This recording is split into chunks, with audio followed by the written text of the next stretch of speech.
good morning, and welcome back to another episode of Coffee and Sports. It is the morning show, and I'm the NFL genius, Gene Walzak. And to my right, I got the man who is here every day, playing the ones, playing the twos. It's Mo Better. Hey, good morning, everybody. Good morning, Gene. Appreciate you guys joining us. I'm fired up this morning, man. I feel like I have these times, right? We talk Wednesday, Thursday. I do my wire to wire Wednesday night. So without sideline to sideline and without me hopping on a show from Friday until Wednesday morning, I am not on the air right now. And we're going to change that, right? We got a little bit more free time coming throughout the summer. We're going to change that. But when I get on the air on Wednesday, I'm fired up. There's a lot of conversations. And the fun part is you hear people talking about them all week, right? So like I've developed my opinion. I've watched them. And I haven't been able to sound off on it. So there might be topics that come up from the weekend. There might be topics that come up from a couple days ago. But that's okay. We're going to talk about them today.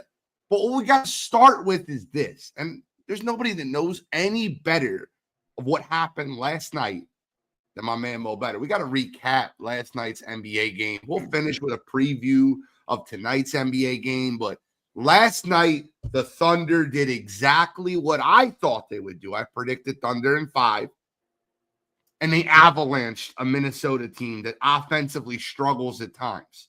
So when Julius Randle wasn't going absolutely berserk in the first half, hitting 3 after 3 after 3 after 3,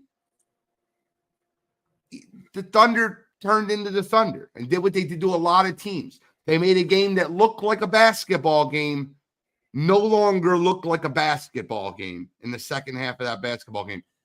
Mo, I'd love your breakdown on the game first, and then we'll discuss some of the back and forth and what Minnesota and Oklahoma City has to do going forward. Well, let's start with the head of the snake for the Timberwolves, Anthony Edwards. You can't go 48 minutes and only have one shot attempt in a restricted area. That tells me you're not being aggressive. That tells me you're settling for jump shots. And in the game that I watched last night, he was also guilty of another thing. He dribbled the ball too much. When you're going against Oklahoma City and they play that 1-2-2 or they play that moving zone, you got to move the ball, man. And I don't mean we're trying to break people down, or you have to swing the ball. Like Anthony Edwards, he has to learn to play off the ball. Swing the ball, cut, get in the post. Do something other than dribble to air out the basketball, because they want you to play on the perimeter. They're inviting you to take those contested threes. So I watched the same game you watch, but here's the perception. The perception was that Oklahoma City was dominant. They pulled away in the second half of a game. But if you're Minnesota and you generated 47 open look threes, 47 open look threes, you're going to take that all day long. The problem is Minnesota shot 28% from 47 open look threes. You're not going to win wide open shots. You can't shoot 28%. You can't turn the ball over against Oklahoma City because they go from defense to offense faster than any team in the NBA. But I also thought that Minnesota let Oklahoma City get in their head, because when you guard a player like SGA and he's at the free throw line and he's exaggerating contact, that is demoralizing sometimes and frustrating. And I thought their coach should have called a timeout and said, hey, you can't get caught up in the fact that he's going to get to the line sometimes. He's going to get to the line sometimes where nobody touches him. It's going to happen throughout the game. I would look at Anthony Edwards and say, I would rather you go between your legs and try to break somebody down off the dribble. When you catch the ball, make a decision. Straight line drives, more straight line drives. You're a better athlete than him. If he can get to the hole and he can get to the line 14 times, if Anthony Edwards doesn't get to the line 10 times a game, that's criminal. And that's on Anthony Edwards. So while I think there's no question Oklahoma City is a deeper, better team, you can only play 5 people at a time. Minnesota did a lot of things they wanted. They just missed shots. And it's not like SGA was great. ESPN will tell you he went 31. He had 31 points, 9 rebounds, and 6 assists. And he had 31 points, but he was 10 for 27. He didn't shoot good. He wasn't great. What he did was he got to the free throw line 14 times. I felt like the best player on the court last night for them was J-Dub. It was. I give him all the credit in the world, man. The guy was a thief out there. He had 5 steals, 19 points. He was efficient. This is the J-Dub that we were looking for in the early rounds of the playoffs. This is the J-Dub that we were hoping would be that co-star, that Robin to Batman of Shai Gilgeous-Alexander. This is the J-Dub that can make Oklahoma City the world champions. I agree. He's a terrific defender, right? He's a terrific defender and scorer. He's not a one-dimensional player, but even J-Dub, who had 19 points and was great terrifically defensively, he didn't shoot well percentage-wise. He shot under 40%. They did what they want. Here's where Minnesota lost the game at. Your 3 most productive players off the bench, who all shoot a number of threes, Alexander Walker, Dante DiVincenzo, and Naz Reid, win a combined 6 for 36. You're going to lose that game. I would say that again. 6 for 36. You're going to lose. Yeah, Oklahoma City's bench also shot 8 for 11 from 3. That can't happen if you want to win. And now, granted, the Dylan Jones one's not real, but they shot 8 for 11 from 3 off the bench. That is unheard of, especially for a team that doesn't shoot the 3 ball much. Oklahoma City shoots the 3 ball less than anybody left in the playoffs. They had 21 3-pointers last night. They beat you with 2-pointers. They beat you inside the paint. They're not old school. Yeah, very old school. They kind of break the mold. They play in the mid-range, and they play and get into the restricted area, attacking the basket, which is very out of touch with today's NBA game. Their best player isn't really representative of today's NBA. He's a mid-range guy. He gets to the free throw line. He didn't shoot threes like that. They come in here the better team. They come in here with a bigger margin for error than the Timberwolves. If this is going to be a great series, I'm just saying a great series. I'm not even talking about winning the series. But if this is going to be a great series, Anthony Edwards he's got to be as good or better than Shai Gilgeous. He has to be as good or better than Shai. And if he can't match or exceed Shai's production, they're going to get swept. So I completely agree with your sentiment. I was very confused with how many people were picking Minnesota in this series. I've watched Minnesota throughout this playoffs. They played, and Mo, please put the earmuffs on for 1 second. Don't get mad at me. But they played an older, decrepit Lakers team that had no paint defense. They played a Warriors team and lost the game without Steph Curry. They don't look like they're a great basketball team. They haven't looked like a great basketball team all year. And because they're in the conference finals, we're being like, well, they're back to the conference finals. Yeah, but let's look at the road that they took to get here. And I think both matchups played out very well for them. And I don't think this is a good matchup at all. I think Oklahoma City is faster. I think they're deeper. I think they're a better team overall. They have better players. This is why I predicted Oklahoma City in 5. I think it's a gentleman's sweep where Minnesota wins game 3. That's it. I don't think this series is going to be close. And I think that the beginning of last night showed you everything you needed to see. Oklahoma City came out flat from their 7-game series they just played. Minnesota bombarded them early. Julius Randle couldn't miss anything. And then at halftime, it was a 2-point game. And you're like, oh, well, what happened? How did the Oklahoma City Thunder's defense, they just kept jumping lanes. They kept anticipating passes. They kept emptying pockets. And look, you mentioned one person, and I'll mention this same person. I'm a huge, and I mean huge, Villanova fan. Dante DiVincenzo was awful last night. Awful. It's 3 for 12 from 3. You shouldn't be shooting 12 threes. But if you're going to shoot 12 threes, it's got to be one of those nights I'm like 7 for 12. I can't miss. I'm going to keep firing them up. You're not saying your role. It's not your role. It wasn't your role in New York. It's not your role in Minnesota to shoot 12 3-pointers. No, bro. It's not who you are. I couldn't agree more. Last night, they needed less from DiVincenzo in terms of shooting from range. Like I said, I think Oklahoma City, there's no question they've been the best team in the West all year long. Maybe you can argue best team in the league all year long. They are better than Minnesota top to bottom when you talk about the talent and depth. I'm not arguing that. And yet, they did go 7 games with a Denver team that they're not even deeper than Minnesota. Denver's got something different. Right, but Denver, they have the Joker, but they don't have any shooting. They don't have any shooting. They went 7 games. Mind you, they went 7 games in a series where the one guy who had one job, Michael Porter Jr., didn't shoot well. And that was still a 7-game series. Joker didn't even play his best basketball, and that was still a 7-game series. So, yeah, I agree with everything you said about Minnesota, but I'm looking at Oklahoma City. That shouldn't have been a 7-game series. It should not have been a 7-game series. That's not a great, dominant Denver team.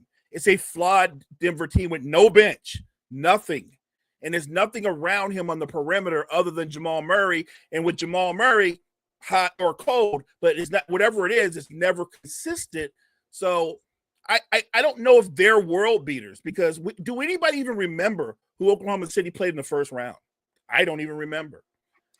You know what I mean? Like, nobody remembers, because that's how insignificant that team was, whoever it was. I don't even remember. Honestly, I don't. Right.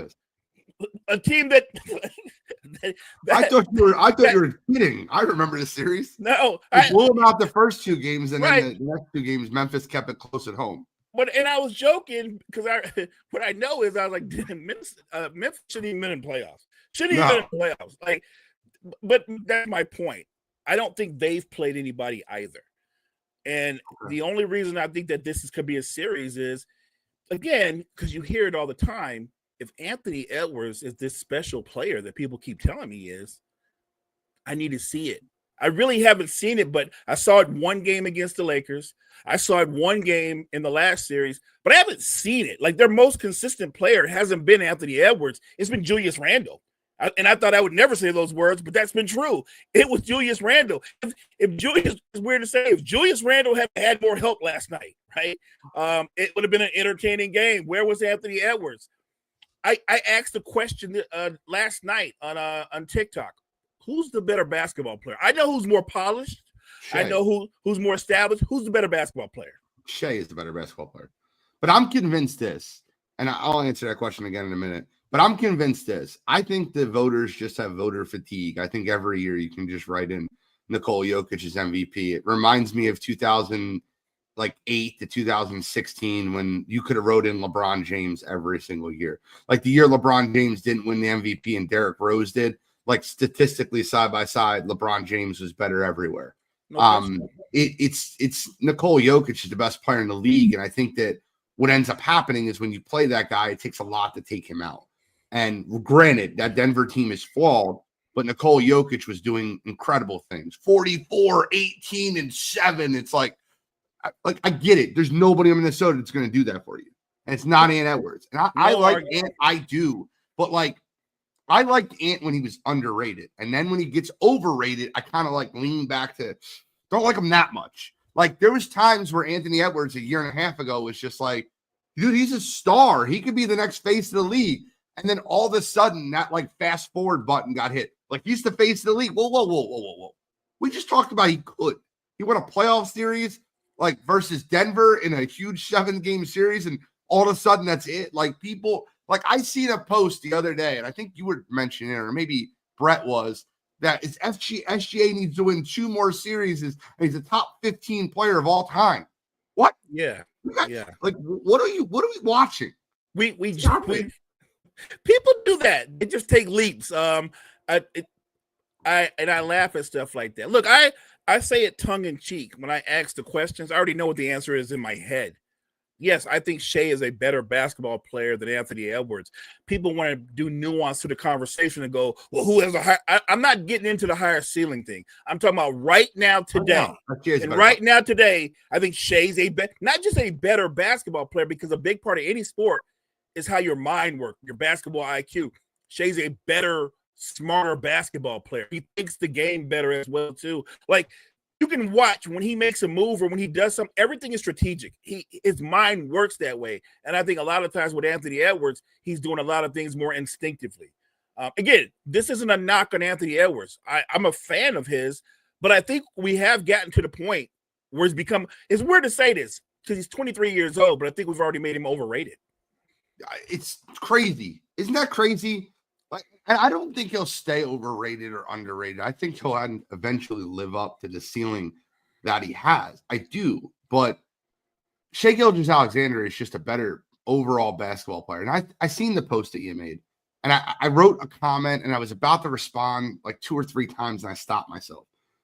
People are like, well, I think Ant would win one-on-one. That's not the question. Like, Ant would win one-on-one. If they played one-on-one basketball, for Anthony sure. Edwards would win. That's not the question. The question is, who's the better basketball player? And we get caught up so much, and this is the one thing I'll agree with LeBron James on, is we get caught up so much on what do they have in their bag, and everybody wants to play one-on-one basketball. That's not what this is. If we want to play one-on-one basketball, give me Skip to my Lou, and I'll take Rafer Alston back in the day. Like, I don't get it. Like, that's we can play one-on-one basketball, but that's not what we're here to do. We're here to play offense, defense, pass, get our teammates involved, jump the lanes. Like, we're here to play team basketball, switch on rotations. How good can you close out? How are you in the fast break? Are you finding your teammates? Are you making them better? Anthony Edwards doesn't do that. He doesn't. No. Look, could he do that eventually? Sure. But it was kind of like why I asked that question, because what I was getting or what I was seeing was all these people talking about how Ant is one of them ones and he's more aggressive and he's more athletic, which is all true. And if they played one-on-one, he would probably wash Shai. He probably would. But basketball is done with my guy, your guy, with 8 other guys on the court. And my guy, if I'm talking about who I think is the better basketball player, will win because he's a better basketball player. Not a one-on-one player, because that's a completely different. If you did who's the best one-on-one player, there would be a lot of guys who are not in the Hall of Fame that would beat a lot of guys that are in the Hall of Fame. You feel me? Like, there's a big difference in that conversation. I'll tell you right now, I think Kyrie Irving beats any guard in the history of basketball, one-on-one basketball. Oh, yeah. Look, and that's not limited to guys his size. That's guys 6'4" and up in a game of one-on-one. Jesus, I don't want to guard Kyrie Irving. Nobody wants to guard in that. That bag. Yeah. I'll never forget the Anthony Edwards comment. We won, and I got Kyrie. Kyrie made you change that tone really quick after game 1. Yeah, no, I'm with you. Look, and this isn't rain on Anthony Edwards. I think he's a terrific young talent. I think he's got a bright future. I just think we need to let his career develop before we try to anoint him the next one. Because a lot of people are like, hey, Ant's going to come back in game 2 better. And I'm like, if you saw how he played in game 1, he can only be better by default. He's not going to be worse. If he's worse in game 2 than game 1, that's a sign they're going to get swept. So I expect a better performance from him. But again, I want to remind everybody, for this to be a great series, he's got to play as good or better than Shai. And anything less than that, this will be a short series. I agree. I want to change paces. We're 20 minutes in. We'll talk about the Knicks Pacers tonight. I want to change paces to something that happened recently. And this is a conversation piece that I love RC. Let me just be very clear. Ryan Clark is one of my favorite listens. I love the pivot. Like, I love some of the conversations he's had. I am not a huge RG3 guy. Never been an RG3 guy. I thought he was overhyped his first year. I wasn't a fan of him as an analyst on ESPN. But I don't know if I can just take RC's side on this. And I'll give you guys some context to this. So Ryan Clark, all right, so first of all, RG3 made a statement. And he goes, after watching Caitlin Clark's flagrant foul on Angel Reese and the aftermath, there is no way Angel Reese can continue to lie that she doesn't like Caitlin, that she doesn't dislike Caitlin Clark. I know what hatred looks like. Angel Reese hates Caitlin Clark. Not some basketball rivalry hate either. Absolute hate. And he broke down the play and he went a little bit deeper and he was showing, like, the play with Alyssa Thomas, where Alyssa Thomas knocked out, basically clotheslined Angel Reese, and she didn't get up and try to fight her. And then Ryan Clark, I guess he was very upset about that statement. He went on and said, when RG3 jumps onto the hate train or the angry train, it now follows what we saw from Keith Olbermann and Dave Portnoy as they poured onto Angel Reese to make her the villain and Caitlin Clark heroic. The one thing we know about RG3 is he's not having conversations at his home about what Black women have to endure in this country, about what young Black women and athletes like Angel Reese have to deal with being on the opposite side of Caitlin Clark's rise and ascension into stardom. If you're RG3, when was the last time your household you've had a conversation about what Angel Reese is dealing with? You haven't been able to do so because both your marriages, you've been married to white women.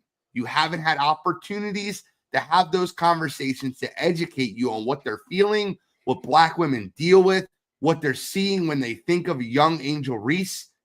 And the whole time that he's mimicking Angel Reese and bobbling his head and moving his neck while he's doing his piece, his wife is in the back clapping. When I worked with RG3, he would make all of these sort of corny jokes about milk and how much he loved it and how important it was. And he always points out to social media the color of his wife's skin, as if the color of her skin is what makes her special, as if the color of her skin is what makes her a good wife. I'll stop reading verbatim. I would like before I give my opinion, I would love your feedback on what you just heard. So like you, and I think a lot of people out there listening, Ryan Clark is probably my favorite personality at ESPN. And the show that he does away from it, his own show that he created with Crowder and company, it's a great show, The Pivot. And he is so right on so many issues when you talk about social issues or issues of sports. He just has an innate feel for those kind of things. And I don't think that he's completely wrong, but I think that when you try to get in somebody's head and you're assuming you know them, like I know they work together, and it might very well be true that RG3's corny. That might be a real thing, but to say, well, he's not having those conversations about how Black women feel or what they're going through, I think that's an overstatement. That's a reach. Remember, like I keep reminding people, RG3 is a father. He has daughters. He has Black daughters. His mother is in so many of the videos. He has a Black mother. I don't know if he has sisters or not, but so to say he doesn't have those conversations, I think that was an overreach on Ryan Clark's part. He's wrong. He is raising young Black women. And to make it a point of contention to point out he's married to a white woman, so you know what that means. He don't know nothing about what the brothers go through or what the sisters go through. I think that was an overreach. That was a mistake. And he doesn't always make them, but I think he's wrong in this conversation. I also think RG3 was wrong as well, just to start it off, when he goes, I know what hate looks like. That wasn't hate. Now, they're not best friends, and they're competitors, and I think Angel Reese goes after her and vice versa like a competitor. But you can't look at there's nothing that I've seen when I've seen them play go, he absolutely hates her. They might not hang out together. They're not going to go to birthday parties to the club, but I don't see hate. That is an overreach. That's an overstatement. I was disappointed in his statement, and Ryan Clark started out on the wrong path once he started making it kind of personal and overreaching, and he brought his wife into it. Unnecessary. You could have made your point without even because the point is it should have been RG3's opinion and his perception versus your opinion and your perception. You're bringing the wife into it. You're overreaching and saying he doesn't know anything about what Black women go through. He knows more than you think. If he's raising young Black women, if his mother, who was a strong Black woman, is a big part of his life, which she is. So I disagree with Ryan Clark. Ryan Clark has done a lot of right. He was wrong on this. So I won't say that she hates, Angel Reese hates Caitlin Clark. I think she strongly dislikes her. And I think you can tell that by her likes and her repost on Instagram when it's not on the basketball court. Like somebody said something about CC running from the smoke. She doesn't want any part of it. And she like reposted it. That's you've now calmed down. It's been a day and you're still like liking stuff on Instagram and reposting stuff. I definitely don't think Angel Reese likes Caitlin Clark. Sure. I think when you use the words hate and you use it angry or pissed off around a black woman, it develops the wrong context to them. And I think you have to be very careful with those words. And I wish RG3 was a little bit more careful with his sports take, at which he calls it. I am with Ryan Clark for a portion of what he said. I like Ryan Clark more than I like RG3. Let me be clear when I say that. With that being said, RC definitely oversteps at times. And that's just who he is. And I would love to be in the same room with him, talking sports, talking social issues, having conversations with him, because I feel like he's very open to listening. I've watched him bash someone and then have him on their show and gave that person a light to be able to respond to it. I thought that was great. I thought it was great when Portnoy joined the Pivot. I thought that was great back and forth conversation. But like the points that I'm trying to make when I go through this is I don't think it's right for you to say just because my opinion doesn't agree with your opinion that you don't know the culture, you don't know like what, like I just don't agree with that. Right. That's me. We're in the same spot. And I like Angel Reese. I liked her at Maryland. I liked her at LSU. I like her in Chicago. I'm obviously a Caitlin Clark fan. She's, to me, has put the jet rocket, the jetpack on women's basketball. And I think that a lot of people that are watching the WNBA, they're playing gatekeeper to the new fans that are coming in that are ignorant. And I get that. I don't think it's intelligent to do that. I think people will develop their own opinions as they watch more and more, but I think you'd want to invite them to watch the sport. But back to the RG3 comments. It felt to me like Ryan Clark had more of an agenda in his response. Like it came off angry, like it came off like he was upset, like he doesn't like RG3. And he made that very clear. He's like, I don't like him.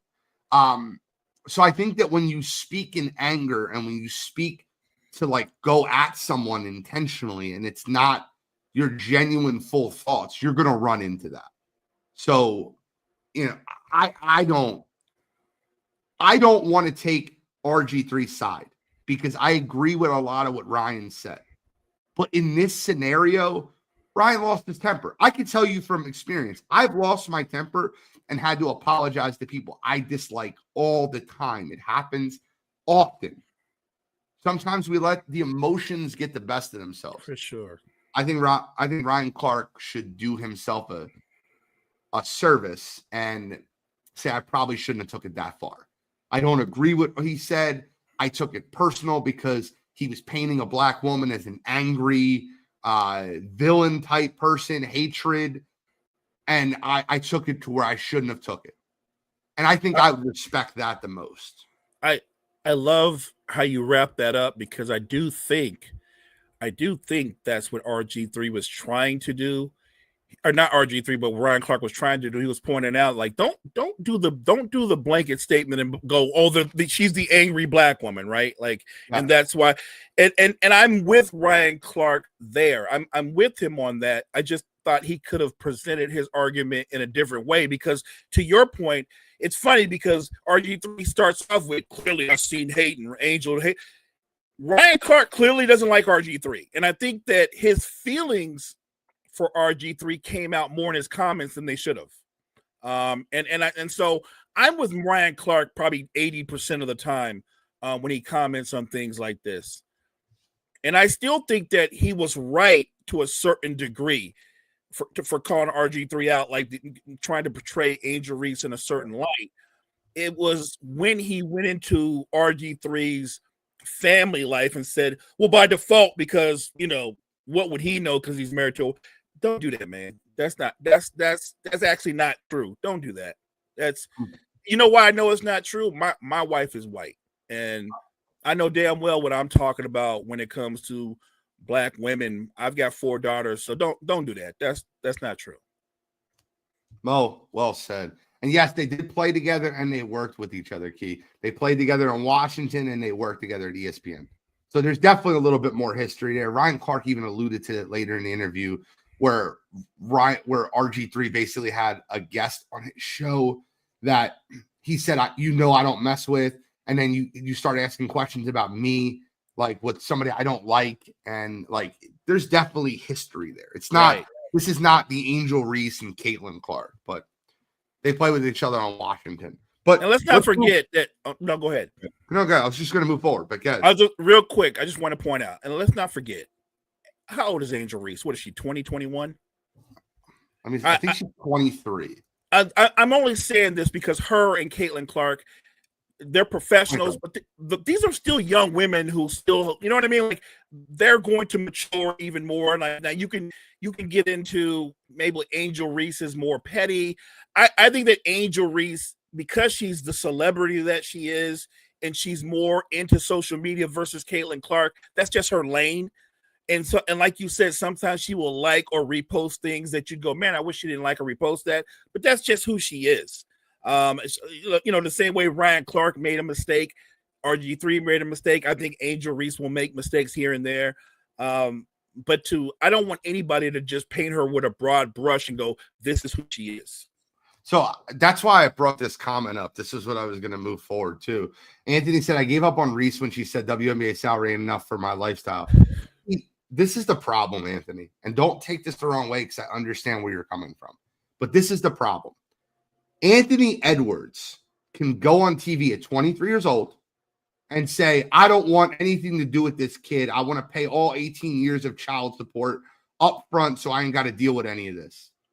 And we laugh and we think it's funny. And it's, oh, Anthony Edwards, he's 23. He's so real. He's so like, but when Angel Reese does it at 23 years old, it's now granted the statement that she made last year at 22, I didn't agree with it either, right? Like she's got thousands of endorsements. The WNBA needs to get paid more, but with that being said, they need to generate more income. They just signed $1 billion deal, which is great. They're trying to renegotiate that deal because of what is brought to the league, partially by Angel Reese, by social media, by Caitlin Clark, by the swarm of more and more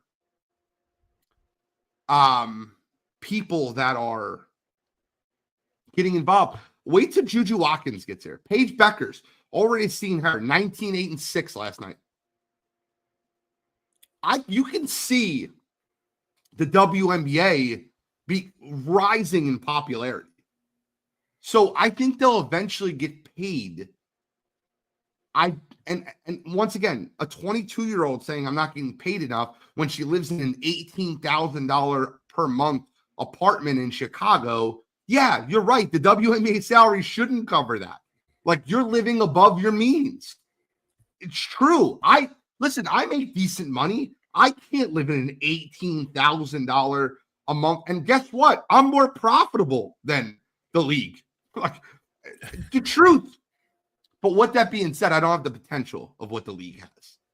And with that league's potential and what's coming, you have to be able to see the future. You have to be able to see the light through the tunnel.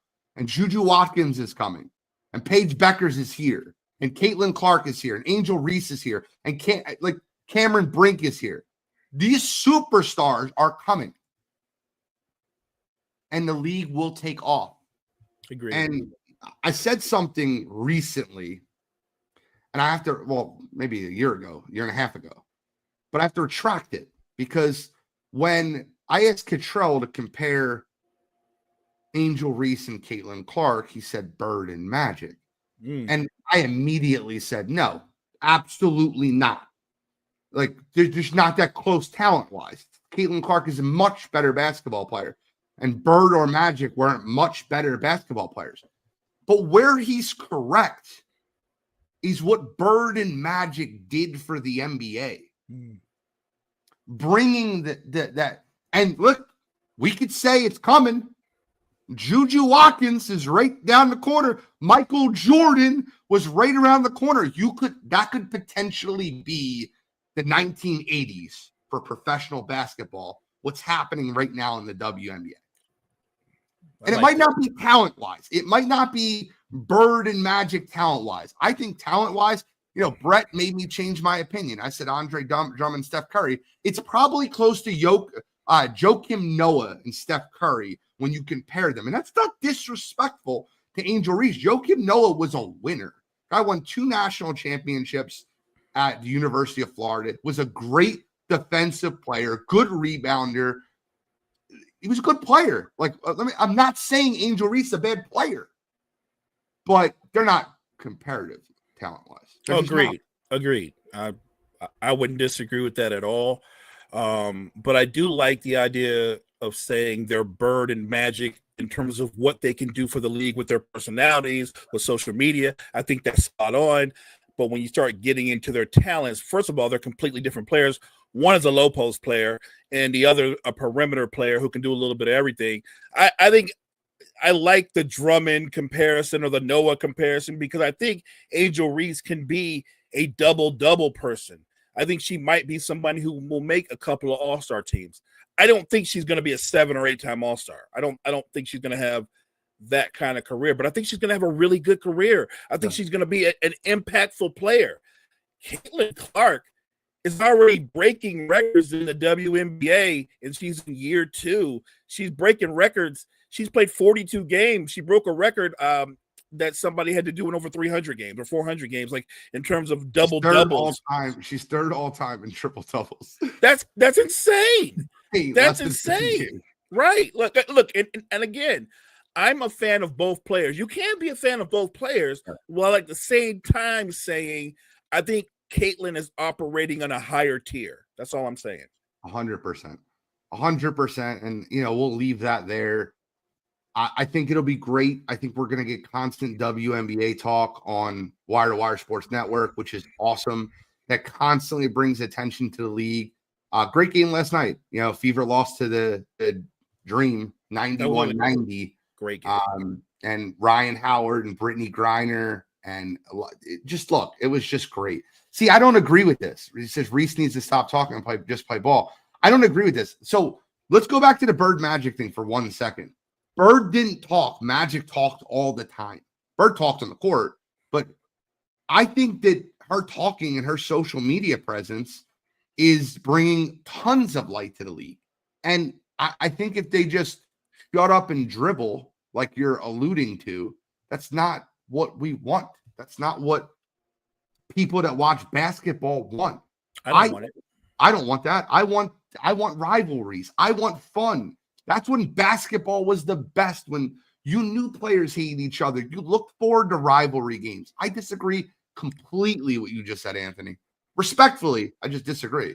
Yeah, and look, I think a lot of people give Angel Reese flack for something that I believe to be true. I believe she's a bigger celebrity than she is basketball player. She's a good basketball player, but she's a bigger celebrity.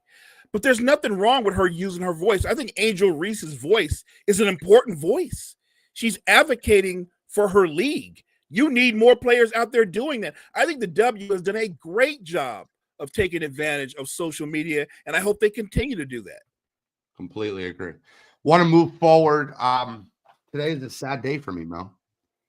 It's a sad day. I'm preemptively predicting the end of the tush push will be announced today.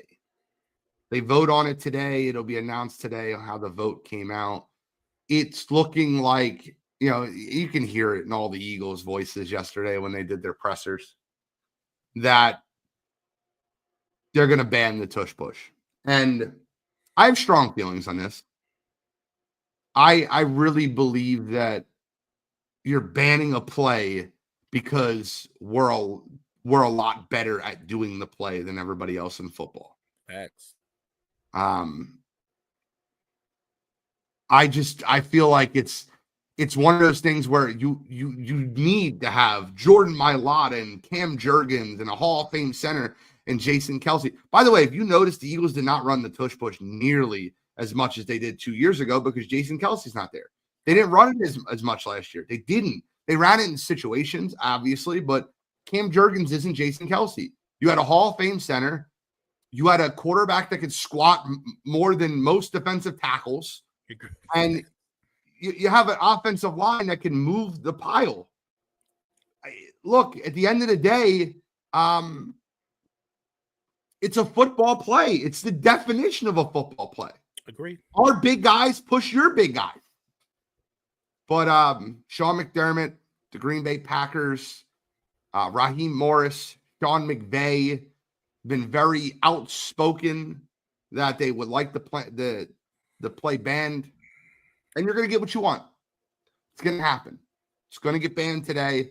I'm almost sure of it. Every insider knows how the vote's going to go. But I'll say this. Be careful what you wish for.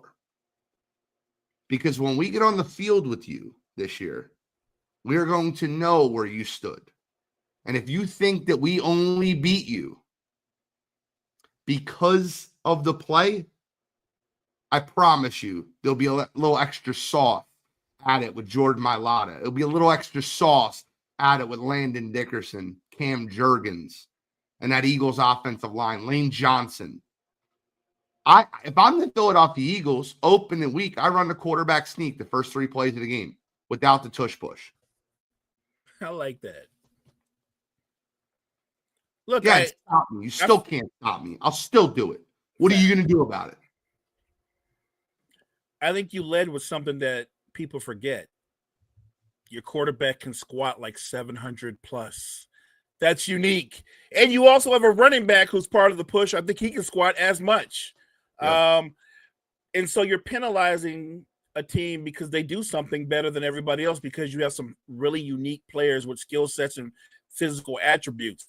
I've been on the other end of the tush push, but I didn't whine about it. I wanted us to find a way to stop it or find a way to stay out of that situation when they can use it, right? But I'm disappointed in the league that rather than stop it through competition or evolve, whatever you want to call it, we've decided to just ban it because I don't like that. I don't like, mind you, it doesn't benefit my team because we're nowhere near as good. We don't even rank, but it's competition. And I think you have to continue to compete till somebody matches you or stops you, whatever you want to call it. This right here is like quitting. This is saying like we can't stop it, so let's abolish it. So I'm not on board with that.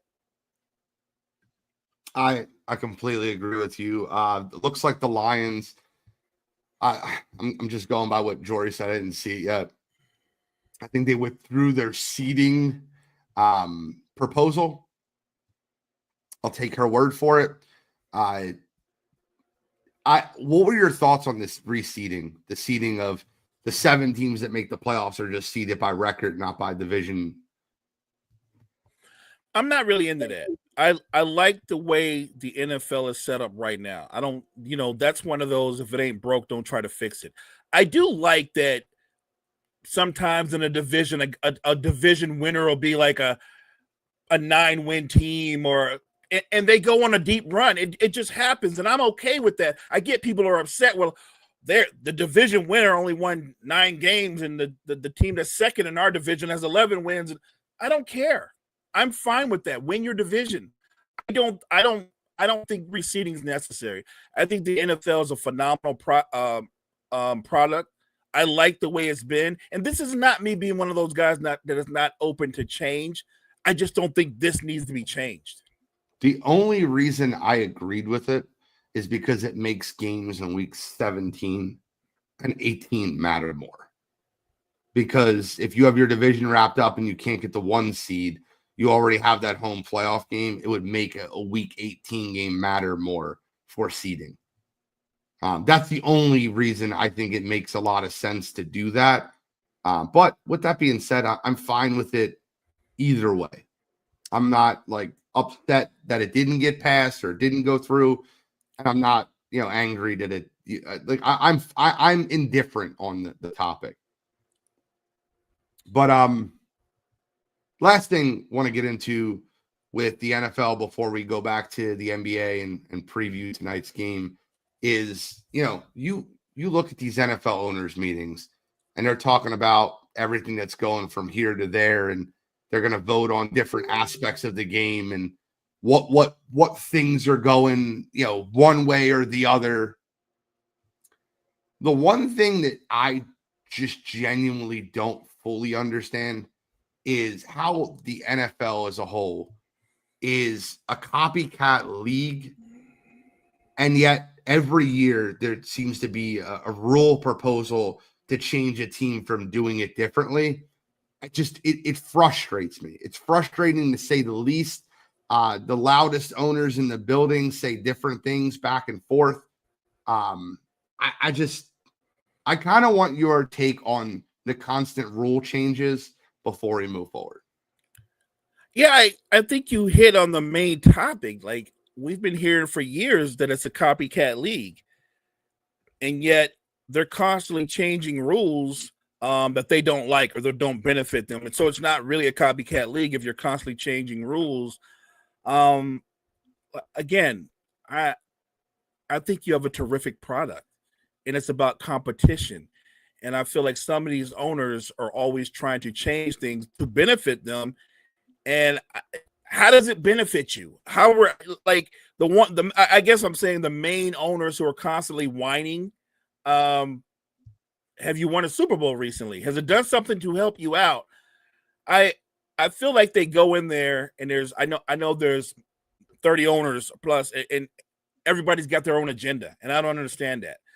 They're not they should be unified on everything that's going to better the product on the field, or improve the product on the field. I'm all for it, and they don't seem unified, and I don't understand that because they've got one of the greatest products of all time, and they're kind of like, in some ways, they're inflicting unnecessary pain or punishment on their own league because of their massive egos. And and maybe that's what it is. They're the guys in power. They have the massive egos, but that annoys me.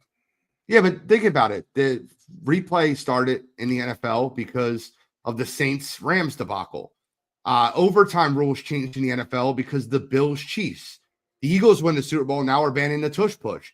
It's like oh, wait, you won. This is why you won. You didn't win because you were better. Right. Like, you won because of this. Now, I won't do you. I heard you mention it multiple times this week, so I won't make you relive it again. But the Brock Purdy contract that happened in San Francisco is super interesting, and I'll give my quick 2 cents on that. You can't pay a quarterback over $50 million. It's not a top 5 quarterback in football. Just my personal opinion. We're on the same page. And then the last thing with the NFL is the flag football rules. This is I have a funny take on this. The NFL is going to be allowed to play in the Olympics for flag football. And I'm all for it as long as the Eagles aren't in it. Every Eagle stays home. I want to watch America win the gold. I just don't want to see A.J. Brown turn an ankle. I don't want to see Jalen Hurts tear his ACL. I don't want to see Saquon Barkley coming out with a little bit wear and tear. So I'm all for it as long as it's not my players. Is that cool? I love that. We're on the same page, partner. I'll go you a step further. You want the NFL to participate in the Olympics? That's fine. Maybe the guys from the practice squad can participate in the Olympics, but I don't want any of my main players or frontline players participating in the Olympics. I don't want that. Why don't we send some of the guys over from Arena League or from what's the other league that comes in the summertime right now? What's the UFL? They can go over there. I'm not doing that. It's flag. I know it's just flag football, but you can blow a knee out. You can twist an ankle, doing anything. I'm not risking the health of any of my players. I'm with you. If the NFL wants to do it, I'm cool, just so long as no members of the 49ers participate. All right, Kyle said, I heard the rule be only one player per team. Let it be our offensive lineman. We'll just leave that alone. I hope we send our punter. He can go. All right, last but not least, we have a game tonight. The Knicks Pacers, which, by the way, the NBA scheduling is absurd. Knicks Pacers should have been playing Monday night. Fact. Like, I didn't need to wait until Wednesday to watch this game. But Knicks Pacers start tonight. I feel like I see this series very clearly. I think it's going to be a war. I think it's going to be back and forth. I think the Knicks ultimately win the series in 7.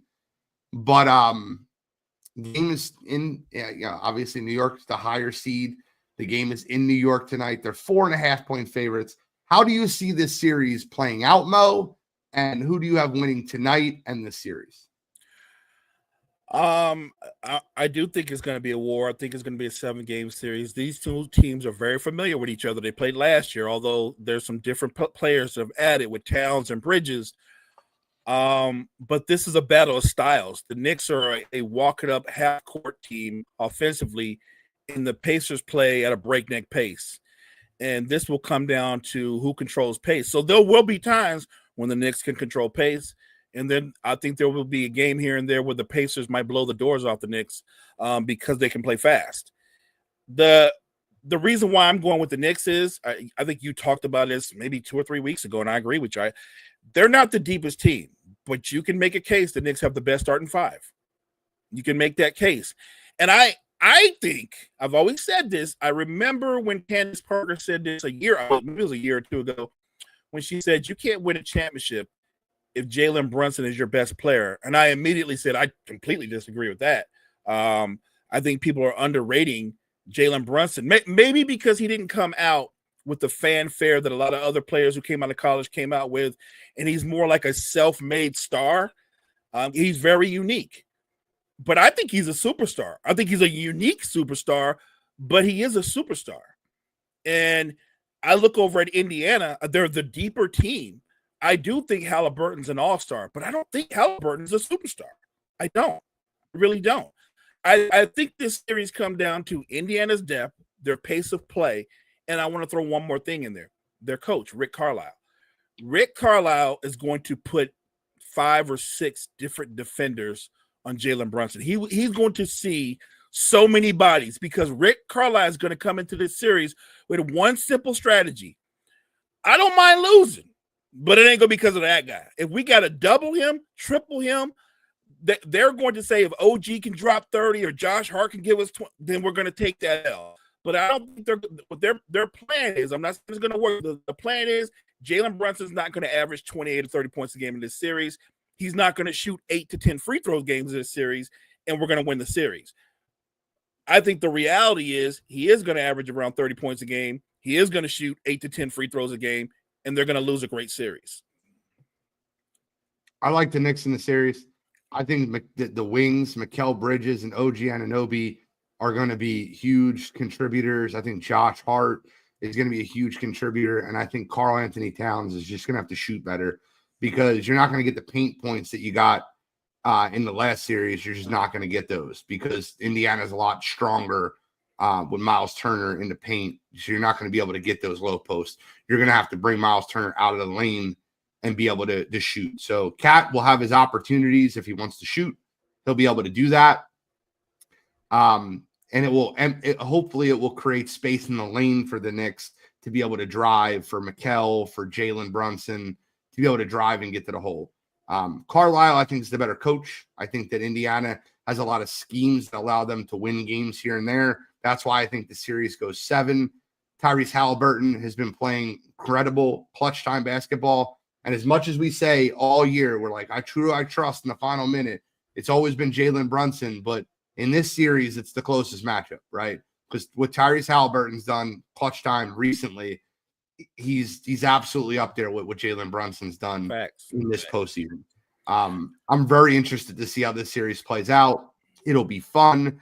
It's a rivalry. These teams hate each other. These fan bases hate each other. Yeah. It goes all the way back to Reggie Miller. And Josh Hart, I don't agree with what he did, poking the bear. I understand Reggie Miller's on TV now, but like going over there when Reggie Miller's calling the game and he's working and the Knicks fans are talking a lot of smack to him and Josh Hart basically on a mic goes, you hear what they're saying to you, right? They're saying blah, blah, Reggie. I'm not going to repeat the words on air, but and then the Pacers fan which by the way, you got to have some little bit more intelligence than to go down to Madison Square Garden after the Knicks win Game 6 and see how the atmosphere is. You've been a Pacers fan your whole. Just want to see how the atmosphere is. Now the Knicks fans shouldn't attack them or throwing stuff at them. I get it, but like, you're not a Celtics fan. You're not a Knicks fan. What are you doing down there if you're not trying to instigate trouble?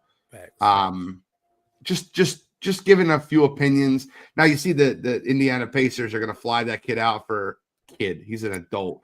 Fly that guy out for Game 4, and they're going to have him in Indiana. I thought that was a good touch. It was cool. But like, is that telling you to reward stupidity? Because that was stupid what he did. It was stupid, but I get it. They're trying to take the high road and say, "Hey, you're a ride or die fan," and so they're going to fly him. I get that. Look, you got to be smarter than that to go down to the guard and do what you do. That's crazy talk. And one more thing on the game, I'll say this: Karl Anthony Towns, he cannot let Miles Turner play him even. He can't. If Miles Turner plays him even, that really hurts the Knicks' chances in this series. He has established that he's clearly better than Miles Turner. And even though their skill sets are somewhat similar because they both are bigs that can shoot the three, Towns is more than just that, though. He is an all-star caliber player, an all NBA second or third team caliber player. He's got to play like that in this series. I couldn't agree with you more. I also think the most underrated player in this series is Pascal Siakam. He's led the Indiana Pacers in scoring, and we don't talk about him. We talk about Halliburton. We talk about Miles Turner. We talk about Andrew Nembhard. Like, we've been talking about a lot of Pacers, and we almost always ignore Pascal Siakam. I think the matchup between him and OG or him and Mikal, however he gets matched up, will be very interesting to watch. That is interesting because especially him and OG, because they know each other game so well because they're teammates and friends. So that'll be fun to watch. And I'm with you. I think Siakam is one of those stars that gets overlooked a lot of times because he doesn't have the flashiest game. He doesn't have a huge personality. He just goes out and does his job. I don't think he does anything great. That's the problem with Pascal, is like, you can't look at him and be like, he's really good at this. Like, he doesn't have a good mid-range game.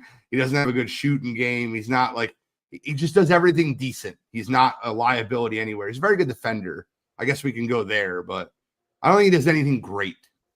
Yeah, he's a good basketball player. I never thought he was the kind of guy that could be a number one, but I think that I do like him in the role that they have on Indiana. He's their leading scorer, but nobody's confused about who's their best player.